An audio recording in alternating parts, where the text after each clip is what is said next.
Halo semuanya, perkenalkan anggota saya yaitu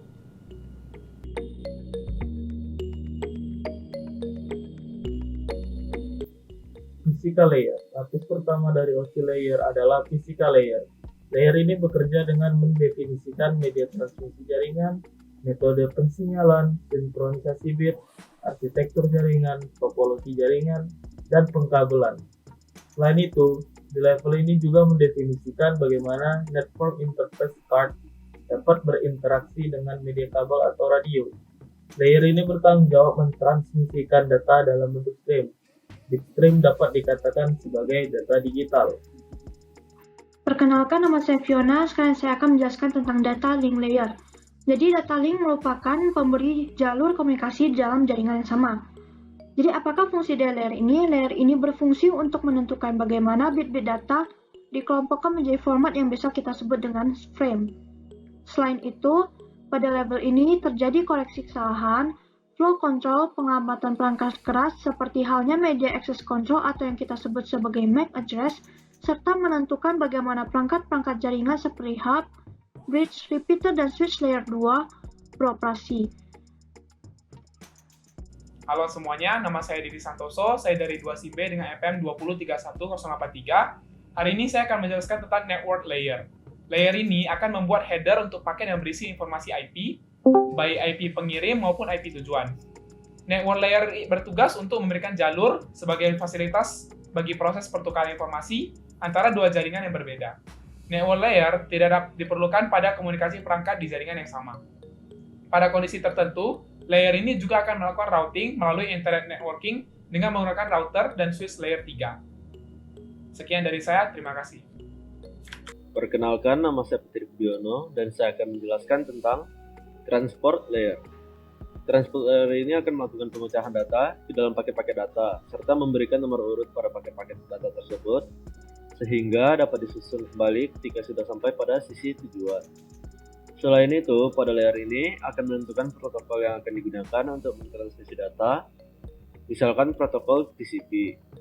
Protokol ini akan mengirimkan paket data sekaligus akan memastikan bahwa paket diterima dengan sukses, acknowledgement, dan mentransmisikan ulang terhadap paket-paket yang hilang atau rusak di tengah jalan.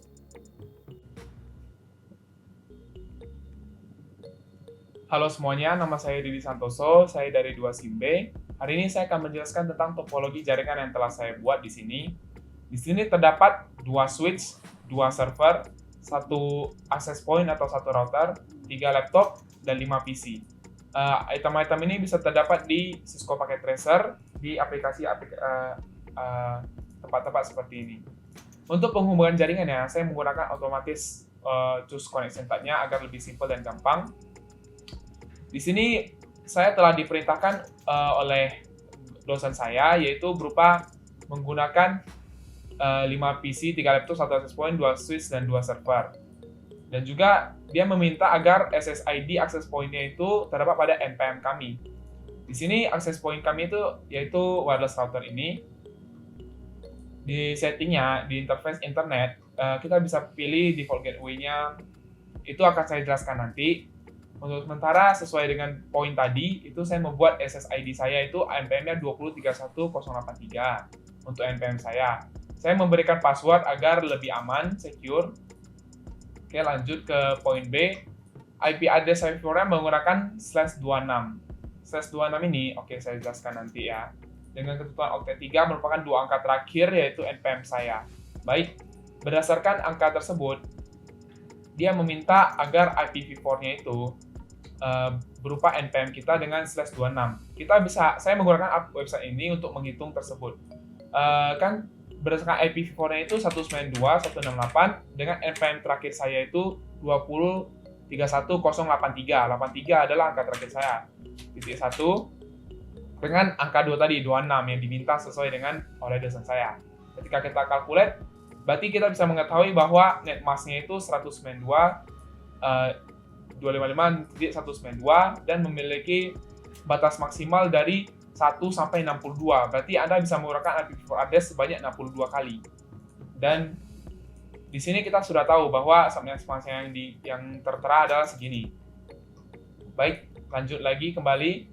karena kita sudah tahu IPv4 address yang kita diperintahkan, yaitu maka kita masukkan ke dalam data server ini.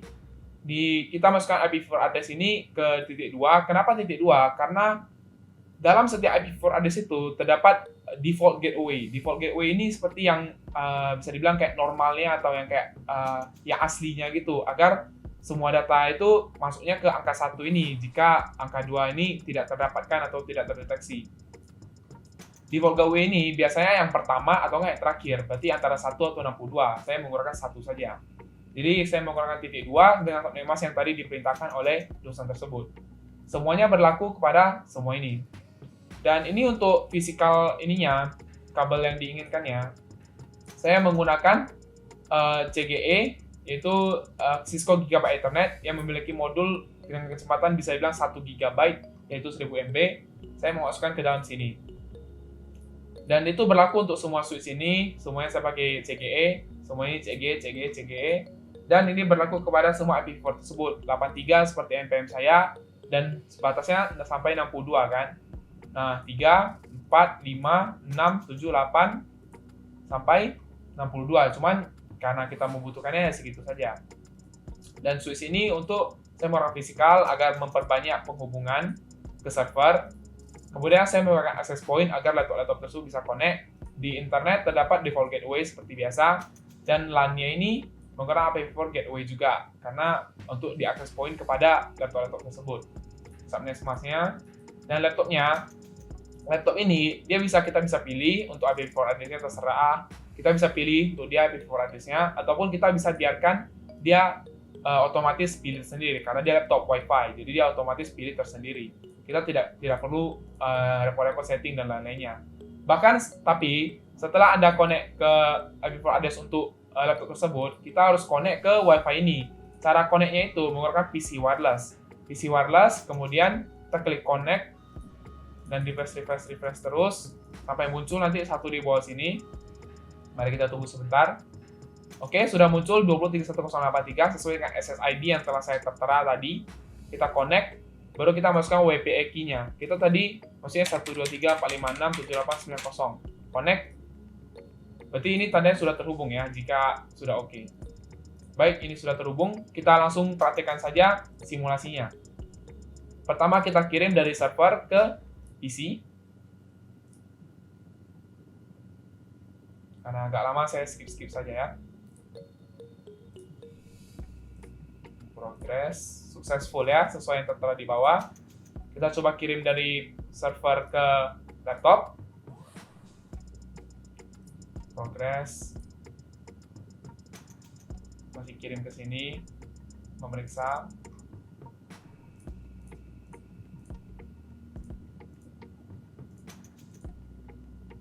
Successful ya, sesuai yang tertera.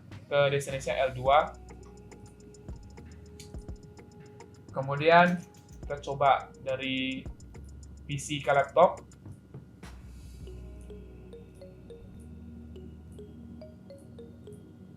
Coba kirim server, hubung. Successful ya, sesuai yang tertera. Sekian dari presentasi saya tentang topologi jaringan ini. Terima kasih.